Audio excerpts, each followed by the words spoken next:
Всем привет! Хочу показать маленькую хитрость во время растопки камина либо печи. Как сделать так, чтобы печь не дымила во время растопки. Ну, тут все очень просто. Закрываем все подачу воздуха. Берем газовый баллон и просто прогреваем. Ставим просто в пустое место и греем. Ну, например, в моем случае надо прогреть 30 секунд. Для того, чтобы убрать... Я просто не на дрова, мимо просто печь. И убираем атмосферную пробку, повышая температуру здесь, она выдавливает пробку. И в результате этого образуется тяга.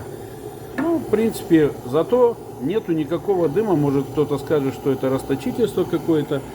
Но, в принципе, очень удобно. Мне это понравилось, и я этим пользуюсь. Прикрываем дверку.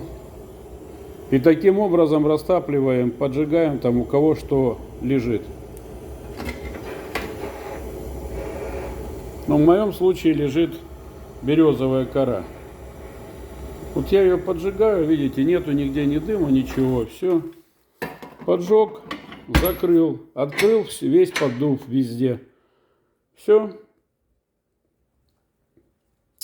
Дыма ни грамма сюда не попало. И получается, что таким образом дым сразу выходит в трубу, а не в помещение. Буду рад, если кому-то помог. Пока.